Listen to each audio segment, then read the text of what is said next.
আসসালামু আলাইকুম রহমতুল্লাহ বারাকাতুহু।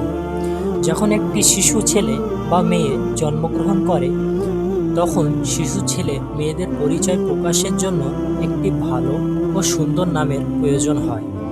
আর রসুল সাল্লাল্লাহু আলাইহি ওয়াসাল্লামের ছেলেদের নাম ও নামের অর্থগুলো নিশ্চয়ই অনেক ভালো এবং সুন্দর, যা আপনার ছেলেদের নাম হতে পারে সেরা পছন্দের। হ্যালো সবাইকে, স্বাগত দিন ফ্রম ইউটিউব চ্যানেলে।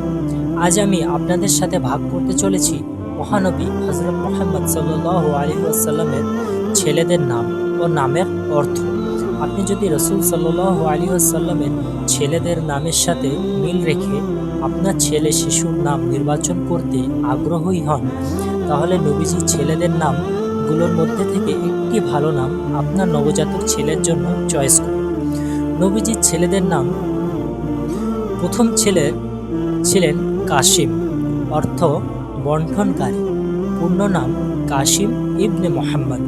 তিনি ছিলেন মহানবী হযরত মুহাম্মদ সাল্লাল্লাহু আলাইহি ওয়াসাল্লাম ও মা খাদিজাতুল কুবরা এর প্রথম সন্তান। কাসিম ইবনে মোহাম্মদ 2 বছর পূর্ণ হওয়ার আগেই তিনি ইন্তেকাল করেন এবং তাকে সৌদি আরবে মক্কায় জান্নাতুল মাওলা কবরস্থানে সমাহিত করা হয়। দ্বিতীয় সন্তানের নাম তাহির, অর্থ পবিত্র, বিশুদ্ধ। পূর্ণ নাম আব্দুল্লাহ ইবনে মোহাম্মদ। তিনি মোহাম্মদ সাল্লাল্লাহু আলাইহি ওয়াসাল্লাম ও উম্মুল মুমিনুন খাদিজাতুল কুবরা রাদিয়াল্লাহু তাআলা আনহার ছেলে সন্তান। তিনি শৈশবেই মৃত্যুবরণ করেন। তিনি তাহির ইবনে মোহাম্মদ ও তাইয়িব ইবনে মোহাম্মদ নামেও পরিচিত ছিলেন। তাইয়িব এর অর্থ হচ্ছে মিষ্টি। নবীজি সাল্লাল্লাহু আলাইহি ওয়াসাল্লামের দ্বিতীয় ছেলের নাম ইব্রাহিম, অর্থ পিতাদের পিতা।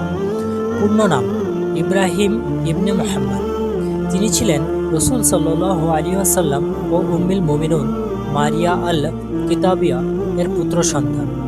তিনি হিজরি 8ম বছরের শেষ দিকে জন্মগ্রহণ করেন এবং তাবুক যুদ্ধের পর 16 বা 18 মাস বয়সে ইন্তেকাল করেন।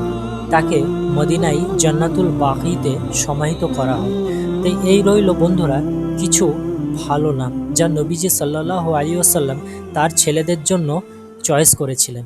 এর মধ্যে থেকে কোনো নাম আপনার পছন্দ হলে নিশ্চয়ই আপনার ছেলে ওদের এই নামটি আপনি রাখতে পারেন।